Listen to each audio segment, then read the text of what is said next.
unapotia bidii katika maisha, mwishowe unafanikiwa. Unapotazama runinga Maisha, unajifunza, unaelimika na unafurahia. Twakujuza kila mara, tutia fora kukupasha yaliyomo, yanayojiri na kujenga maisha mbeleni. Hii ni runinga ya Maisha.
the studios of Maisha Television. Glad you could join us here on Maisha Prime News, the bulletin that brings you breaking news, developing stories, politics, education, and also what is happening at the business sector. Just as I mentioned for you, the Orange Democratic Movement ODM party leader Raila Odinga has received a massive boost in his presidential bid after 30 governors endorsed his candidature. This is as President Uhuru Kenyatta received the visiting president of the Republic of Hungary, Janos Ader, at State House, who is in the country for a 4-day state visit. We have these and many more stories prepared for you. And remember, we have 5 over 5 segment at the end of the bulletin where I will be highlighting the issue of voters registration. Welcome to the authoritative, unbiased and incisive bulletin that airs Monday to Friday at 8 p.m. and 9 a.m. and on weekends, that is Saturday and Sunday at 9 p.m. My name is Rida Karim Chebent.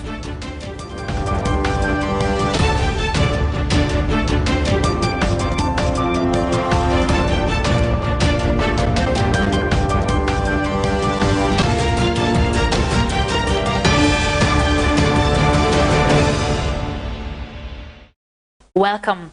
The Orange Democratic Movement party leader Raila Odinga has received a massive boost in his presidential bid after 30 governors endorsed his candidature. Raila on Monday, January 17th, met 26 governors in Naivasha who were in support of his presidential bid under the Azimio la Umoja movement. 4 other governors sent their apologies but signed the declaration indicating their support for the former Prime Minister, as Bushebi Jr. reports. It was a huge plus for Azimio la Umoja leader Raila Odinga when at least 30 governors endorsed his presidential bid, stating that they are confident that he will protect devolution as provided for under the Constitution. Unajua magavana wenzangu ni wapole sana.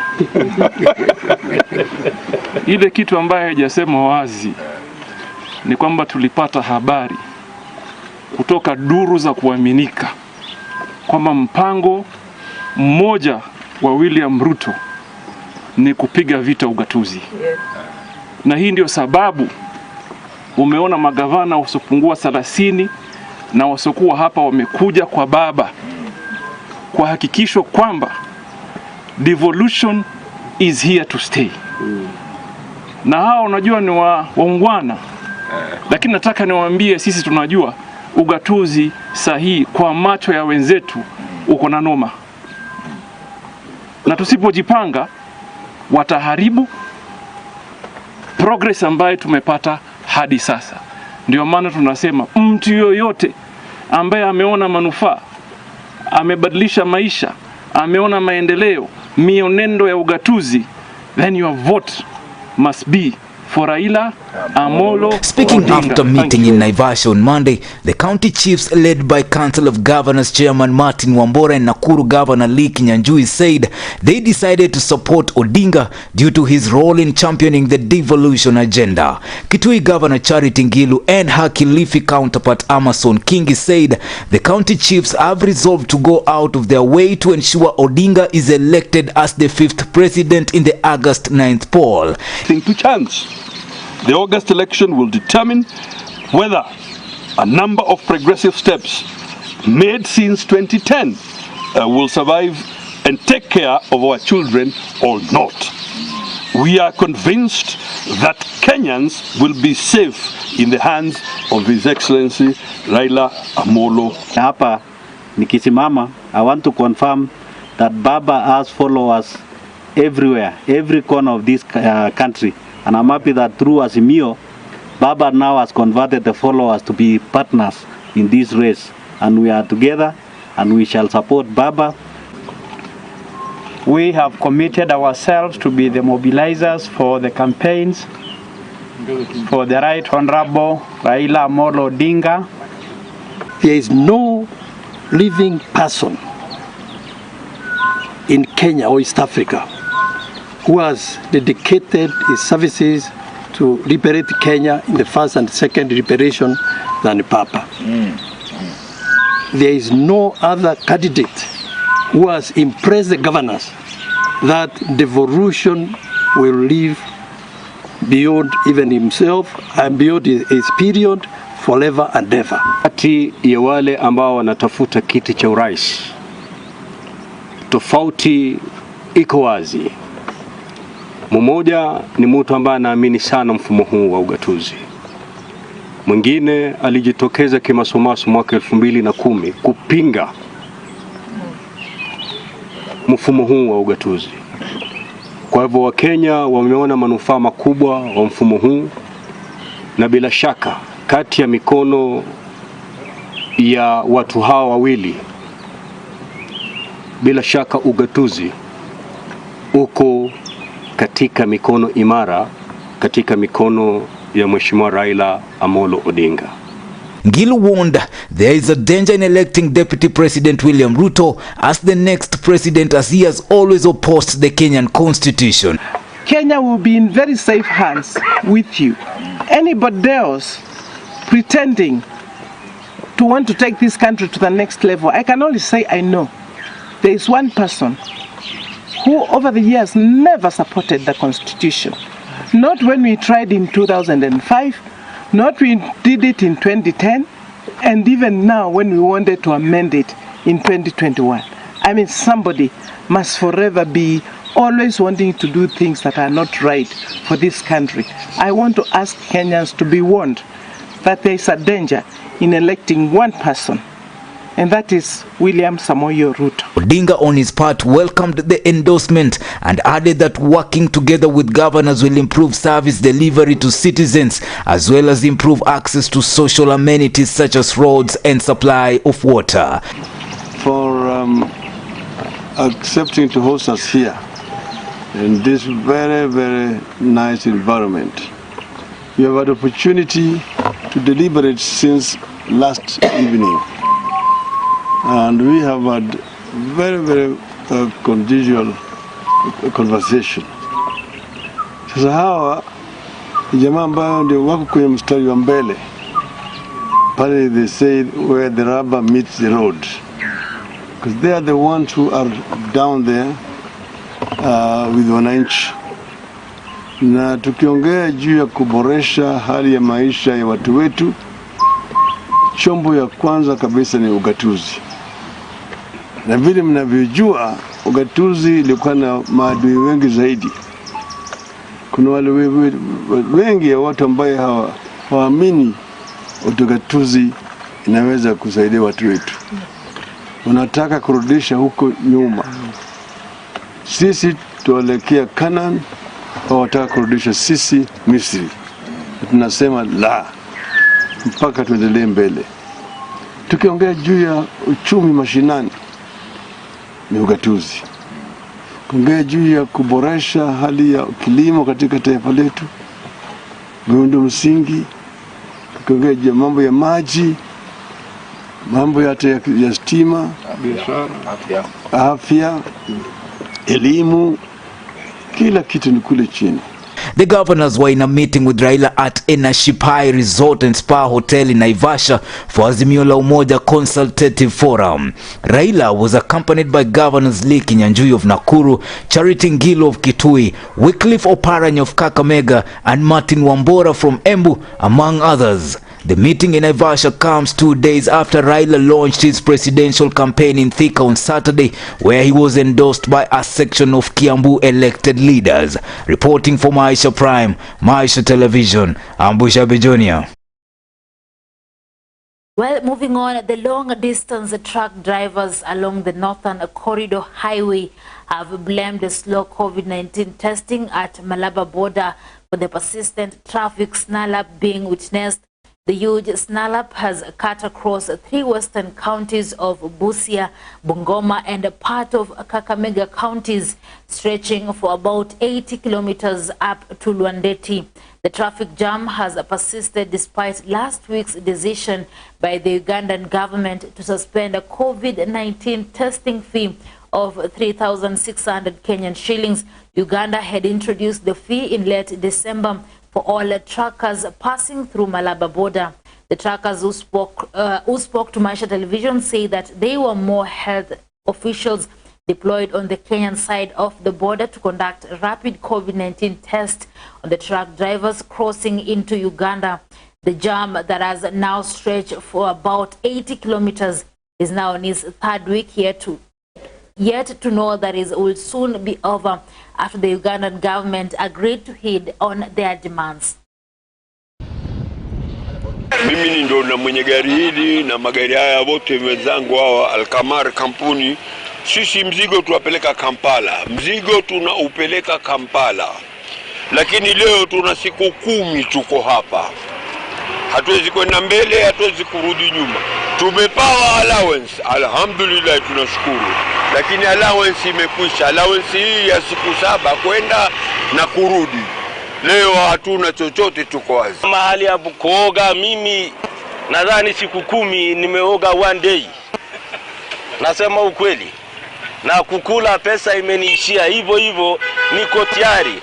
Kwa vile tunatafuta suluhisho, nivumilie shida na raha zote kwa ajili ya kutafuta suluhisho. Lakini hapa hakuna choo, hakuna mahali ya kuoga, yani hatuna habari na familia yetu, na hiyo shida yote tuko tayari kuvumilia mpaka ibati.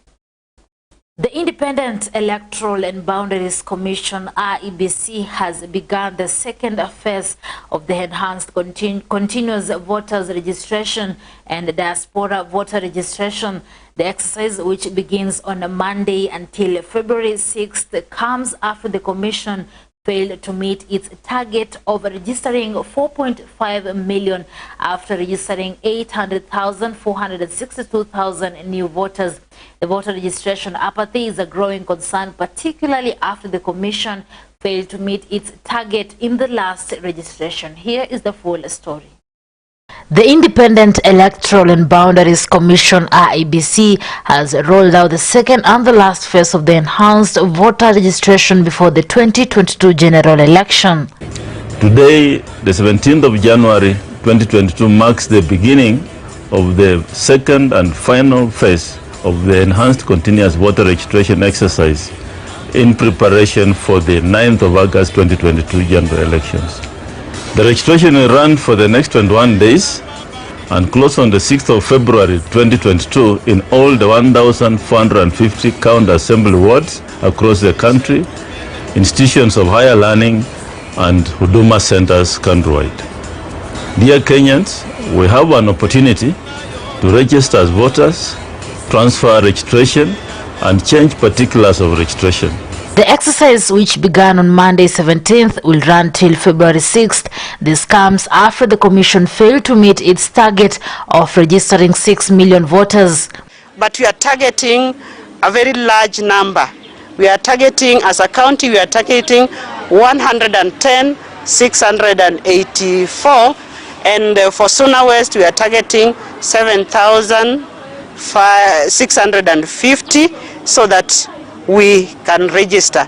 Commissioner Professor Abdi Yakub Gulie says that they have extended their mass listing for Kenyan citizens residing in diaspora countries to begin on January 21st and end on February 6th.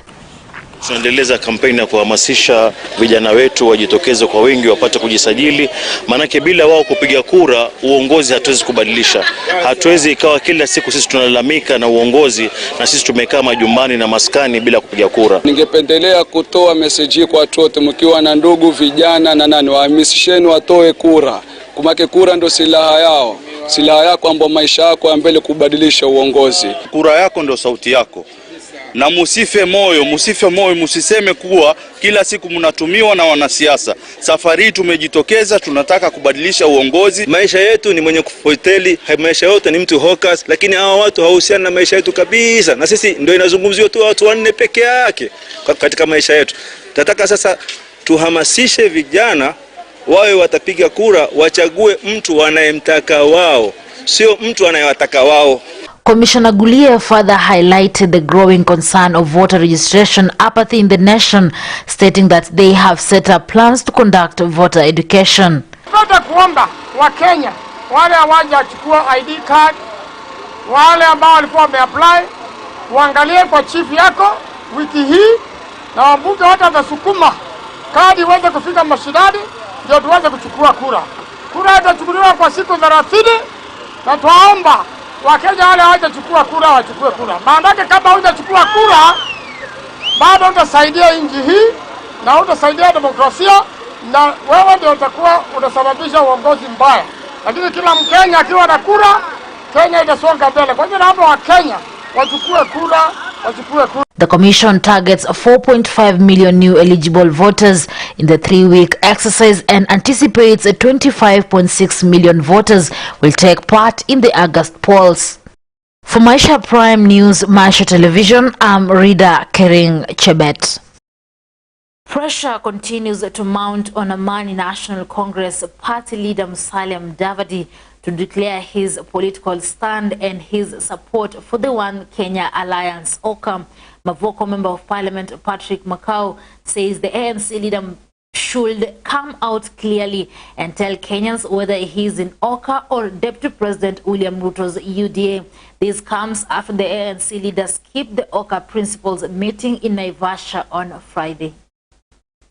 Na mimi nataka niambie Musalia Mudavadi. Musalia Mudavadi, wacha kuyumba. Mwanaume ni yule anasemanga mimi Musalia Mudavadi nimeamua kufanya kazi na huyu ama nataka kuenda pekea yangu. Lakini hii kuenda tukiwa na mkutano huko Rift Valley hakuji. Tukiwa na mkutano Nairobi hakuji. Si useme hutaki. Tujipange. Na mimi nakuheshimu sana Musalia Mudavadi. Baba atuoni. Wachana na KANU. Kama Gideon Moi yake wacha kujifanya unaweza kuita ati KANU mseme mnaenda Azimio. We want to be a peaceful nation. Don't force people to do what you think is right. We have a democratic right for ourselves to decide where we can be. Unajua tusemezaneni ukweli.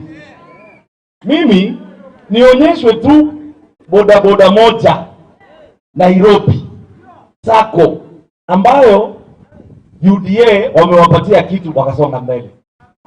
Nionyeshwe tu kikundi moja ya kina mama au kina mama mboga na hii siasa yao ilianza kutoka 2020. Si ni kweli? Sasa 2021 imeisha. Nionyeshwe moja.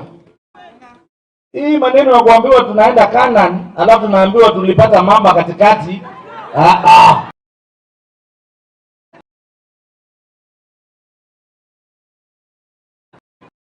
Kwa hivyo mnipende vile niko. Mimi siendi UDA hata nikapewa bure. Azimio naweza fikiria. Kwa sababu gani? Unajua 2013 nilikuwa nimeshika baba. Si ni kweli? 2017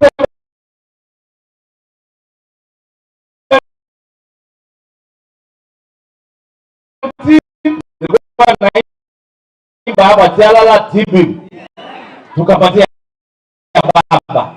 Sasa unajua baba yake alikuwa ametuambia 2022 atashika Kalonzo. Ikafika hapo akasema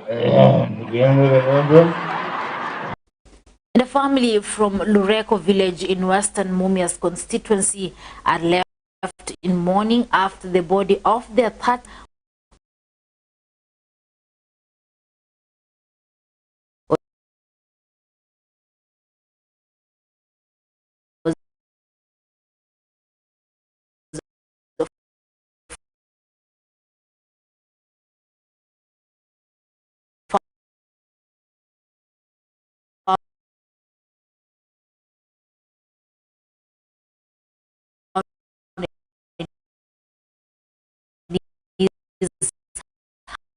house with a rope marks around his neck while claiming there was a farm dispute between him and his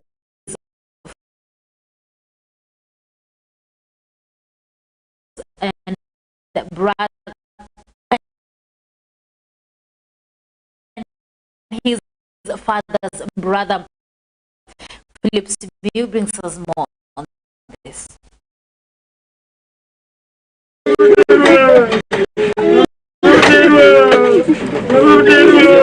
It is alleged that the victim had paid his brother 120,000 for a piece of land, but later found that the same piece of land had been sold to another buyer by his stepfather. Alinunua hiyo shamba, hata baba yake amenionyesha agreement yenye walitengeneza kwa hiyo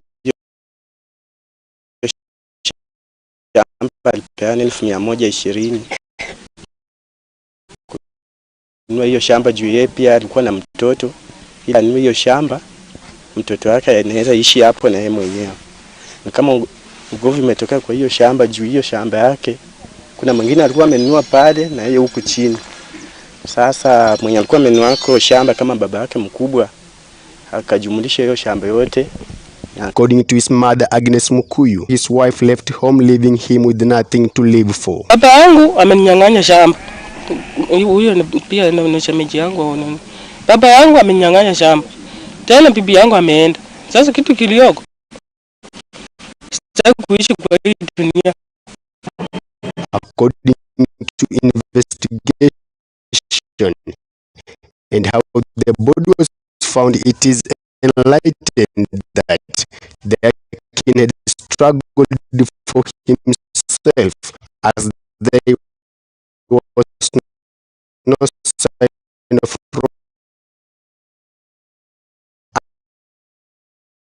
and his body was found on the ground near the door. Wakati nilikuja, information ilikuwa Jomba amejinyonga, lakini kwa sababu vile uchunguzi iko, si mtu mwenye amejinyonga. Kwa sababu ukijinyonga kamba inakuwa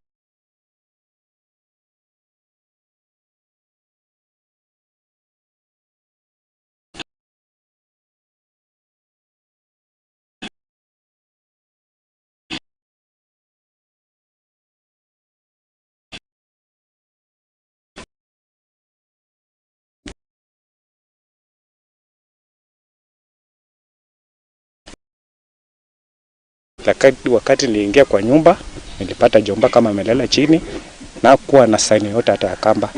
So hapa ninajiuliza, ikiwa mtu anaweza jinyonga, anaweza kosa kamba kwa shingo? So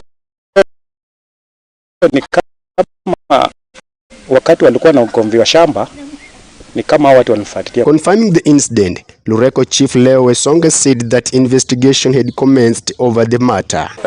CID wakaitwa, investigation inaendelea kwa sababu hatujajua ni nini haswa kimefanyika. Sababu mwili umepatikana tu umelala ndani ya nyumba karibu na mlango. For Prime News Maisha Television, I'm Philip Simi.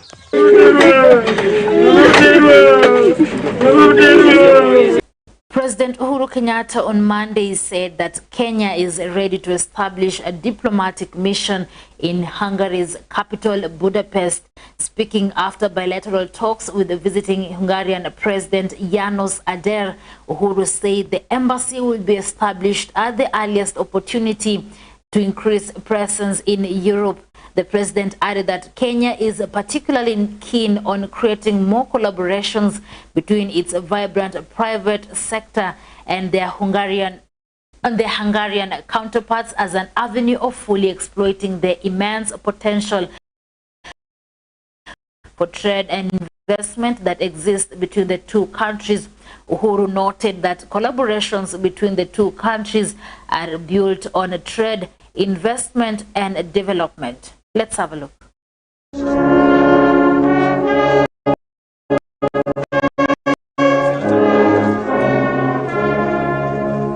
President Uhuru Kenyatta on Monday received Hungarian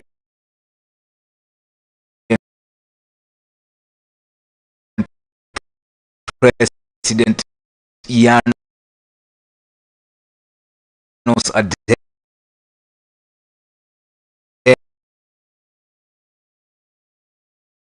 at State House in Nairobi, where they're expected to hold bilateral talks.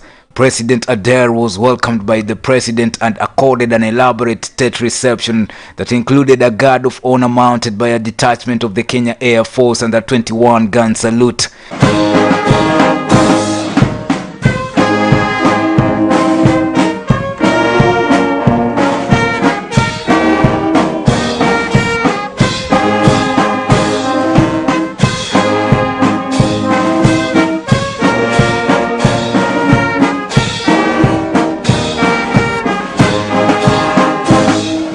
Kenya and Hungary have enjoyed warm and strong bilateral ties dating back to 1964 when Hungary established an embassy in Nairobi. And the fact that you are the first Hungarian president to visit Kenya, and this trip, as we have already said before, has unfortunately been cancelled twice before as a result of the COVID-19 pandemic that devastated our entire globe.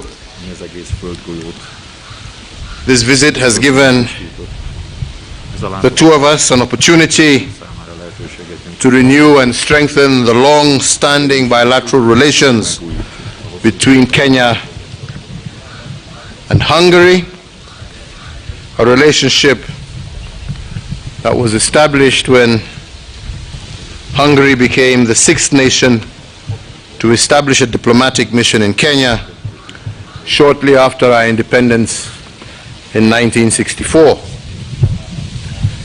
So for the last 5 decades, Kenya and Hungary have collaborated in several sectors, most notably in trade development, health, agriculture, as well as education and training, where many hundreds of Kenyans have trained in Hungary on Hungarian government scholarships, and these Kenyans continue to contribute to our country's socio-economic transformation. Earlier, the Hungarian president, who was accompanied by Kenyan government officials, made a visit to the United Nations Information Center in Gigiri, where he was received by Zainab Hawa Bangura of Sierra Leone, who is Under Secretary General and the Director General of the United Nations Office at Nairobi.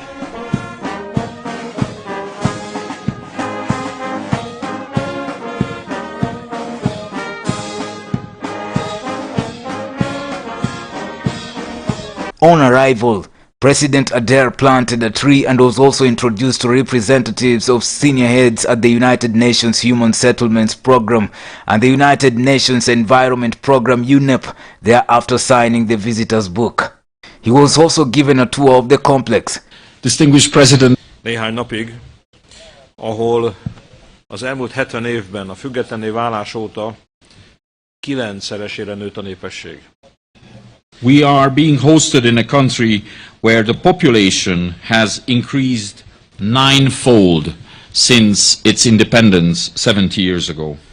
Egy olyan ország vendégei vagyunk, ahol az elmúlt években látványosan javult az életszínvonal és erősödött a középosztály.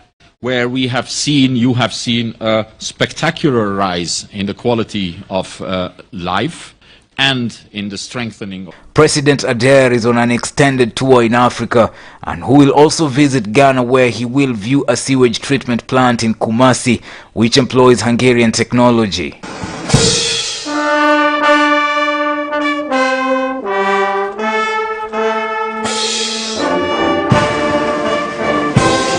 Reporting for Maisha TV, Maisha Prime, Ambusha Bejonia.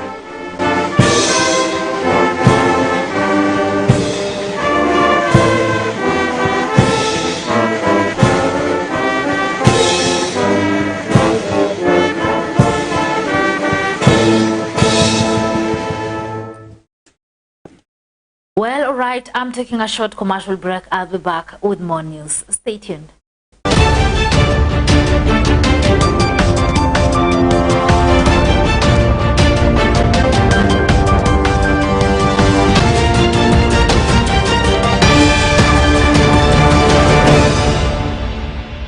Now, education is always the key to success. Education is the background. Education should be the foundation. As Maisha TV, we embrace, we honor, and we value education. Education is a way of bringing information, knowledge to our people. And that is the basic importance that we can see education doing. We are here as solid partners to the growth of academics and career building in the nation.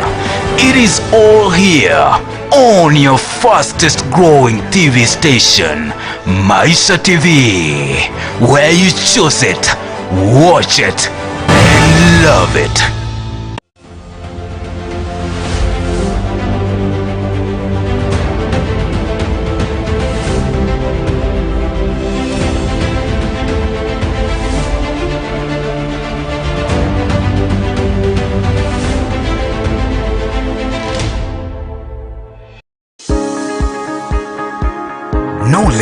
power.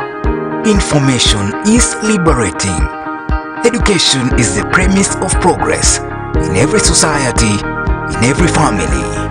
Welcome to Navaholo Technical and Vocational College. We value quality education and offer superb training to students at affordable school fees. The government will pay 30,000 shillings as bursary. In addition, Higher Education Loans Board gives 40,000 shillings for school fees and pocket money, which is available, thus the training is nearly free. Call us now, 0721 589977. That is 0721 589977. Email us at navaholotvc@gmail.com. Intake is now going on with applications. Navaholo Technical and Vocational College, Center of Excellence in Building and Civil Engineering. Najivunia kuwa Mkenya.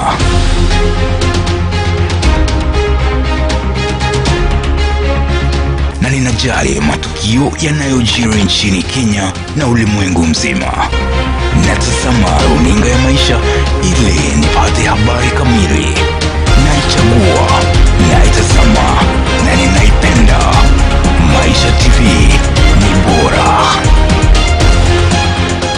Study your diploma or certificate course in fashion design and clothing technology, beauty therapy and hairdressing, among many.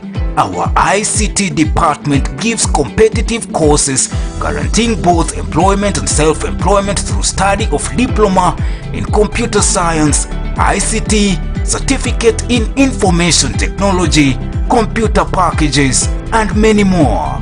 For more information and application, hurry and contact us now on 0721 280 180 or 0726 800-561. Applications can easily be done by sending an SMS to 0721-280-180 or 0726-800-561 with your name, type of course, KCSE or KCPE main grade, postal email address, desired intake, and your ID number. Or you can write to the Principal, Bushangala TTI, PO Box 2227, code 5100, Kakamega. You can visit our website www.bushangalatechnical.ac.ke. All examinations are carried out by Kenya National Examination Council. Provision for persons with disability is also provided. Bushangala Technical Training Institute, Center of Excellence. The stage is set. The time is now. Credible news. It is prime news. Only on Maisha TV. Prepare for the beast.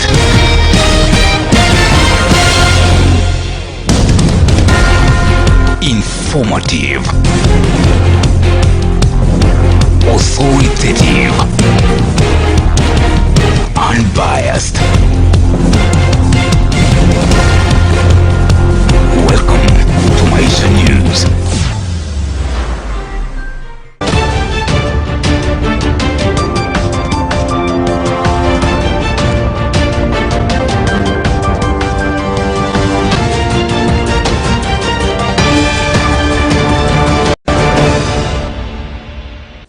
Welcome back. Education is the key to success, they say.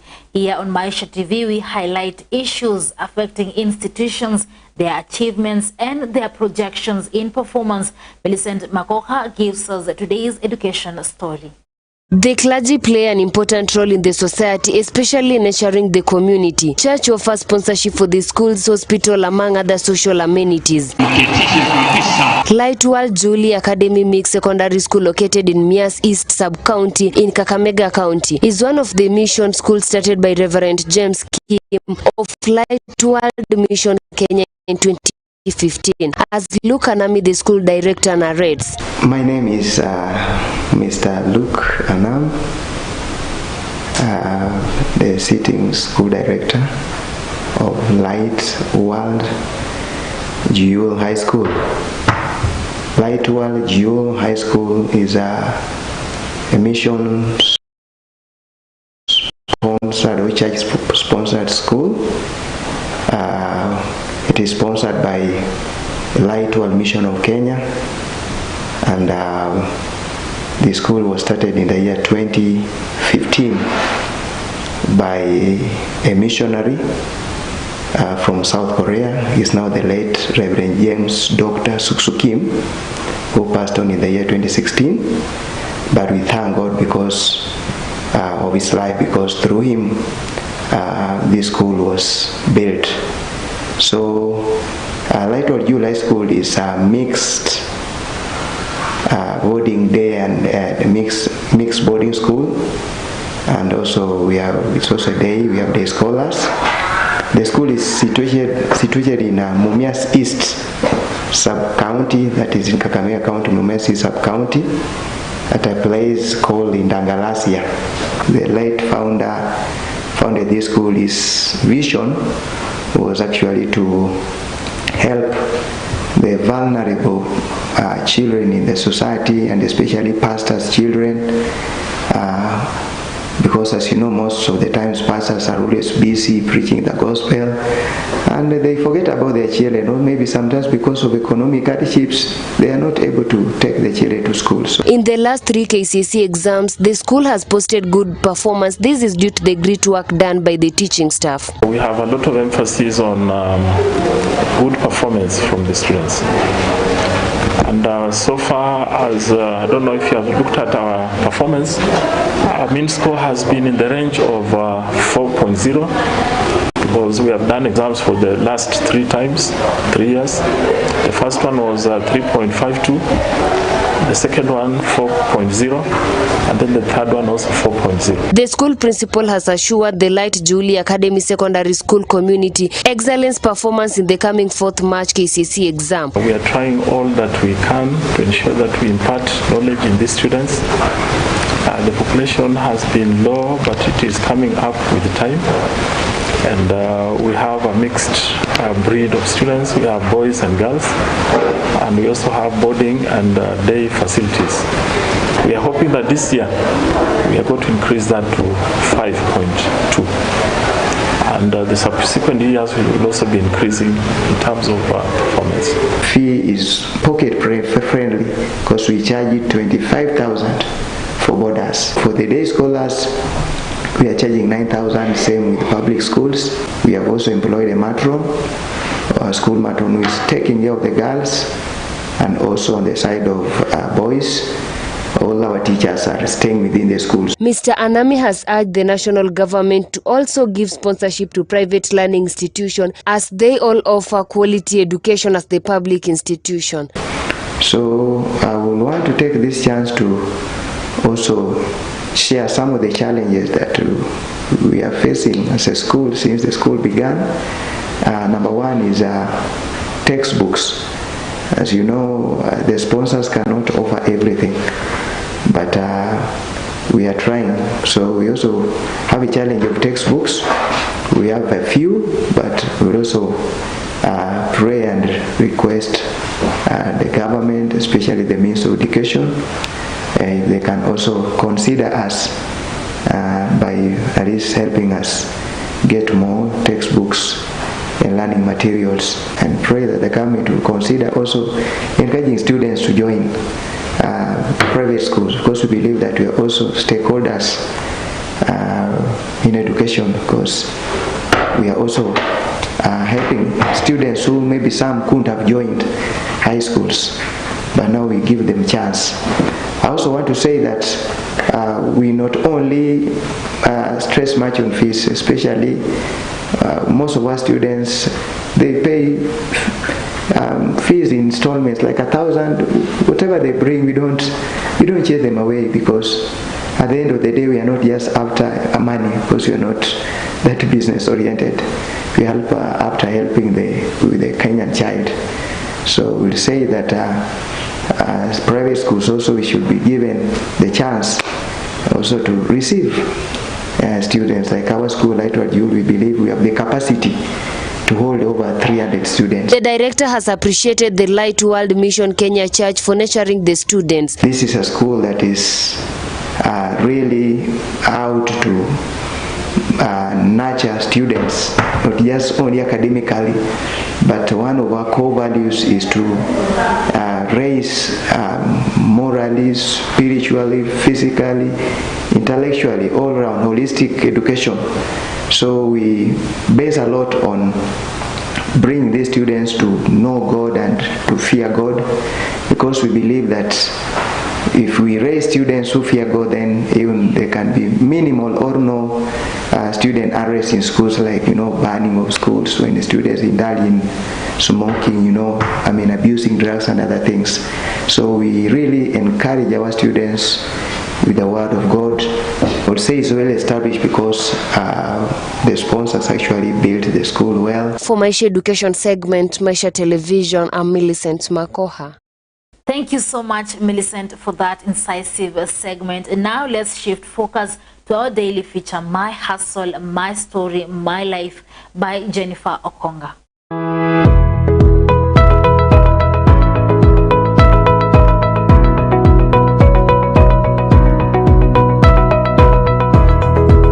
We explore to learn, and we interact with friends, relatives, and those we so-called strangers to make friendship. And at the end of the day, we come in a conclusion, learning or figuring out ideas that at the end of the day can encourage one in the society.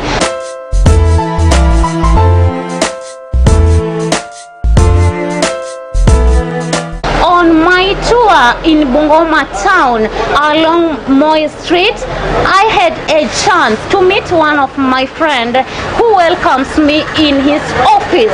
I mean office, because you will understand that office actually has a different meaning depending on where one or two people goes to earn his daily bread. Vincent is one of 1 million young people across Bungoma County who have managed to start a small-scale business in town. Naitwa Vincent Malika. So hapa ndo penye nafanya kazi. Unajihusisha haswa na nini? Okay, najihusisha na biashara za electronic, ambapo niko chini ya Peter Ng'ang'a ambaye ndiye mwajiri wangu. Okay, hii hustle yangu nilianza kitambo kidogo, ambapo nimeweza kufanya kwa duka moja mbili tatu hivi. So hapo ndo penye nilianzia back kwa Jordan mpaka saizi penye niko, so imekuwa ni long journey. Vincent says he started his hustle immediately after finishing campus, and out of love and passion for his work, he has managed to work in 3 different companies and hopes to start his own electronic and ICT center soon. Okay, na feel poa, juu at least saizi nasema niko na experience kwa biashara, so na feel poa. Mbona ukaamua biashara ya electronics huko amua biashara yote ingine ile? Electronic at least naelewa sana upande wa TV and whatever, ukicompare na upande wa manguo, sababu hii ni rahisi, mteja akikuja unaweza mtestia na aweze kuona kila ambacho anataka na aweze kujisikia kwamba kila ambacho anachukua ni kitu cha dhamana. The COVID-19 pandemic has created additional challenges with restriction on movements and wider economic downturn, limiting employment and educational opportunities. Ukikombea before na after corona, unaweza sema vipi? Naweza sema kwamba kumekuwa na challenge kubwa, sababu wakati wa corona kumekuwa na shida sana, sababu wateja kwanza walikuja wakapotea, so kupata umauzia mteja TV inakuwa ni vigumu. Unapata umekaa na mali yako kwa duka, hakuna mtu ambaye anakuja sababu ya ugonjwa wa corona. Wengi wao wanakuambia hana kitu cha kununua, haoni haja ya kununua TV na ile hali anakaa njaa. So kumekuwa na challenge kubwa sana wakati wa corona. He also encouraged other business traders to lay strategies and work hard to achieve their goals in business, urging the youths to come out in large numbers and invest in business. Mtu anaamka asubuhi, yuko pale stage, yuko wapi, afanyi chochote, waweza mwambia vipi? Okay, kwanza naweza ambia my youth, manze mjitume. Besides hakuna kitu ambacho kinakuja rahisi hivyo, so lazima ujitume kuliko kushinda umekaa pale kwa baraza, sijui mnajiita, wanasema ati umekaa kikundi, nasema hakuna job. Manze job kweli hakuna, lakini lazima ujitume, utoke nje uhustle, na at the end of the day God ataleta, God ataprovide.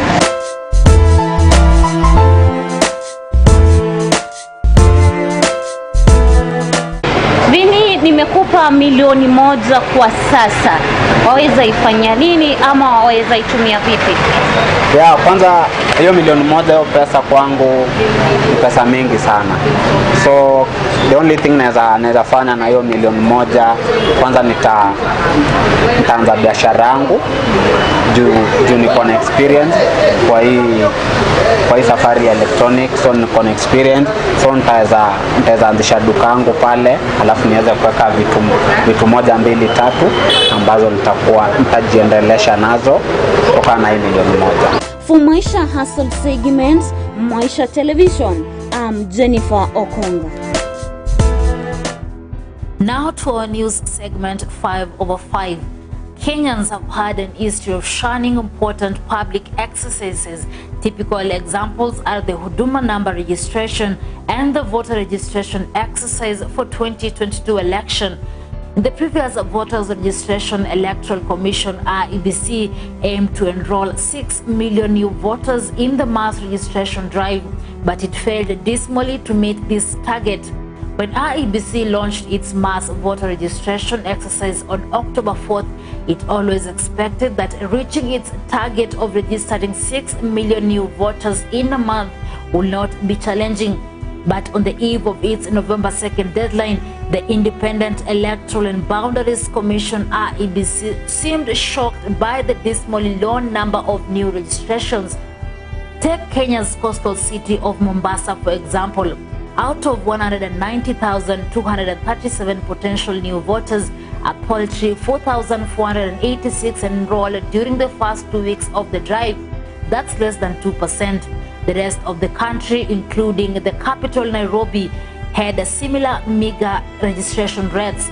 Electoral Commission initially set a target of recruiting some 6 to 7 million new voters before lowering its goal to 4.5 million.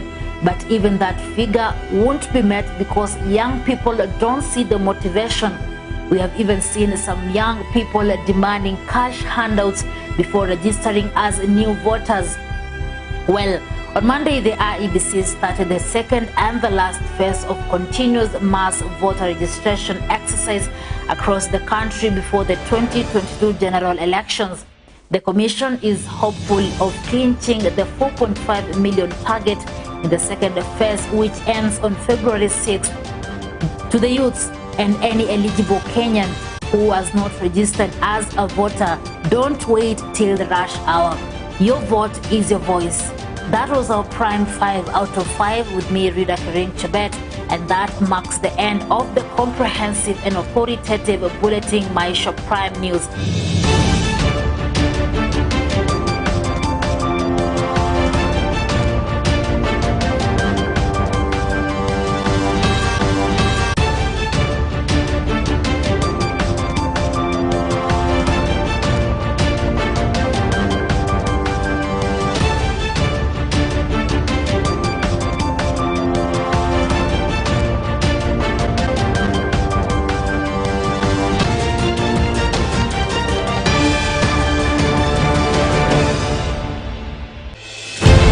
A strong woman knows she has strength enough for the journey. But a woman of strength knows it is in the journey where she will become strong. Join Irene Mumbo Bushebi and Rida Kering on Prime Women Talk every Wednesday from 8 p.m. exclusive to MTV. Good morning. Good afternoon. Good evening. Good evening. Is live at Hammersmith. Barcelona is live from Damascus. We're on the doorstep. For Maisha TV, For Maisha Prime News, Maisha Television. For Maisha Prime News, Maisha Television. trusted news, trusted sources, trusted dissemination of information.